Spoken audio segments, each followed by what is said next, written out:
अस्सलाम वालेकुम नाजरीन, मैं हूँ अज़हर फ़ारूक। तहरीक अदम एतमाद का खेल अपने इख्तितामी मराहल की तरफ अब बढ़ना शुरू हो चुका है। हुकूमत और अपोजिशन के दरमियान जो एसाब की जंग है वो भी अब तेज़ होना शुरू हो गई है। पीपल्स पार्टी का लॉन्ग मार्च जो इस्लामाबाद की तरफ बढ़ रहा है, अब तमाम तर नज़रें इस मार्च के इख्तिताम पर लगी हुई हैं, क्योंकि यूँ ही ये मार्च अपने एंड पे पहुँचेगा तो उसी रोज़ तहरीक अदम एतमाद बाज़ाब्ता तौर पर पेश करने का ऐलान कर दिया जाएगा। मुस्लिम लीग नवाज़ ने एक अहम तरीन पार्लिमानी पार्टी का इजलास तलब कर लिया है। कल पीर को ये पार्लिमानी पार्टी का इजलास या इस्लामाबाद में हो रहा है। मुस्लिम लीग नवाज़ के तमाम अरकान कौमी असम्बली को यह हिदायत की गई है कि वो इस इजलास में शिरकत को यकीनी बनाएं और बैरूनी दौरे फौरी तौर पर मनसूख कर दें। जो अरकान बाहर गए हुए हैं वो फौरी तौर पर इस्लामाबाद पहुँचे। इसी तरह पीपल्स पार्टी ने भी अपनी अरकान को इस्लामाबाद फौरी तौर पर कॉल कर लिया है। JUI ने भी अपने अरकान को कहा है कि वो इस्लामाबाद में ही रहे। अपोजिशन की जितनी भी जमातें हैं उनकी ये पूरी कोशिश है कि अपने अपने अरकान को इस्लामाबाद में रखें, और स्पीकर कौमी असम्बली बैरूनी दौरों में जिन अरकान के नाम डाल रहे हैं, अपोजिशन ने उनके नाम फौरी तौर पर वापस लेने का कहा है और उनसे कहा है कि वो किसी तौर पर भी बैरूनी दौरों पर रवाना ना हों। अपोजिशन की ये कोशिश है कि ज़्यादा से ज़्यादा अरकान की हमायत हासिल की जा सके। दूसरी तरफ हुकूमत ने भी इस हवाले से अपनी सरगर्मियाँ तेज़ कर दी हैं। वज़ीर-ए-आज़म इमरान खान खासी एग्रेसिव नज़र आ रहे हैं और वज़ीर-ए-आज़म इमरान खान ने वाज़ेह किया है कि उन्होंने भी अपनी तैयारी कर ली है। तैयारी क्या की है वो तो उनको खुद ही पता है, लेकिन उनकी तैयारी यकीनी तौर पर ख़तरनाक भी हो सकती है, क्योंकि वो कायम है कि अपोजिशन का डट कर मुकाबला करेंगे। वज़ीर-ए-आज़म इमरान खान ने PTI की कोर कमेटी का इजलास कॉल किया है।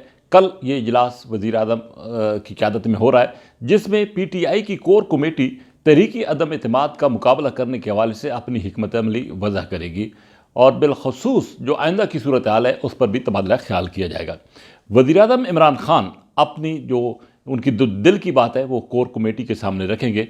कोर कमेटी में PTI के सीनियर तरीन अरकान शामिल होते हैं जो कि पार्टी की पॉलिसी तश्कील देते हैं। अब चूँकि मुकाबला इंतहाई टफ होने जा रहा है और 2-3 दिन की बात है जिसमें अदम एतमाद के हवाले से हतमी फैसला होगा, लेकिन एक बात बिल्कुल तय है कि अपोजिशन मुतमईन नज़र आ रही है कि वो वज़ीर-ए-आज़म को गिरा देगी और अदम एतमाद में कामयाब हो जाएगी। इसी तरीके से वज़ीर-ए-आज़म भी मुतमईन नज़र आ रहे हैं, लेकिन आज वज़ीर-ए-आज़म का जिस तरीके से खिताब था वो एक अपोजिशन लीडर का यकीनी तौर पर खिताब उसको अपोजिशन कह रही है बज़ाहिर, लेकिन अब देखना ही है कि वज़ीर-ए-आज़म की हिकमत अमली क्या होती है। लेकिन मुबस्सिरीन का ये कहना है कि शायद वज़ीर-ए-आज़म के लिए अपोजिशन घेरा जो तंग कर रही है वो उनकी मुश्किलात का सबब बन सकता है। अब अपोजिशन की क़यादत क्या सोच रही है और कब तहरीक अदम एतमाद आती है, इसके बारे में तो कल जो अहम मीटिंग हो रही है उसमें बता दिया जाएगा।